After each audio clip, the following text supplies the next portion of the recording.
Hey guys, আসসালামু আলাইকুম। আলহামদুলিল্লাহ ভালো আছি, আপনারা ভালো আছেন। আমি আরেকটা ব্লগ ভিডিও নিয়ে চলে এসেছি ভাই। সবাই কমেন্ট করে জানাবেন আমি কোথায় যাচ্ছি, আর সবাই ভিডিওটা দেখেন তারপরে বুঝবেন আমি কোথায় যাচ্ছি। গাইস, চলে এসেছি আমার জায়গা।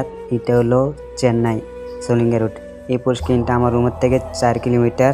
ভাই পুষ্কিনটা এত ভালো লাগে কি বলবো। সবাই চলে এসেছি স্নান করার জন্য।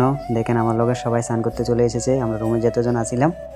তো তারপরে ভাই কি বলবো, এত ভালো লাগে পুষ্কিনে দেখার জন্য। গাইস, আপনারা ভালো লাগলে সবাই কমেন্ট করে জানাবেন, ঠিক আছে? আরও ভিডিও আছে, দেখতে থাকেন। গাইস, পুষ্কিনটা নেমে গেছি এখন আমরা 4 জনে। দেখেন 4 বন্ধু নেমে গেছি ভাই। কি বলবো ভাই, পুষ্কিনটা নামার পরে কিছু কথা মনে পড়ছে। যে সময় ছোটোবেলায় থাকতাম বাড়ির, বাপ মাকে লুকিয়ে পুষ্কিন যাইতাম, বন্ধু বান্ধব পুষ্কিন যেয়ে গোসল করতাম। মা মারতো, বাপে মারতো। আর এখন বড় হয়ে গেছি ভাই, যে সময় চেন্নাই এসেছি কাজ করে চাইছে 4-5 বছর। তো আর পুষ্কিন যাওয়া হলো না, ছোটোকালের কথাটি মনে ভুলে গেছি। আজকে আমার একটা বন্ধু বলছে চল একটা পুষ্কিন আছে, যাবি?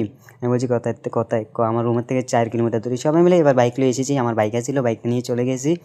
ভাই কী বলবো, পুষ্কিনের নামার পরে ছোটোবেলার কথা সব মনে পড়ে গেছে। যে বন্ধু বান্ধব আগে এনজয় যেরকম করতাম, তখন দেখো আমরা 3 জনে সেম এনজয় করেছি ভাই।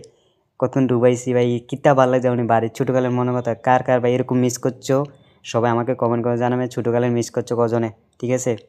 আমি তো ভাই খুব মিস করছি ভাই, বহুত কষ্ট মিলাইছি ভাই। তাই কি আসতে চান?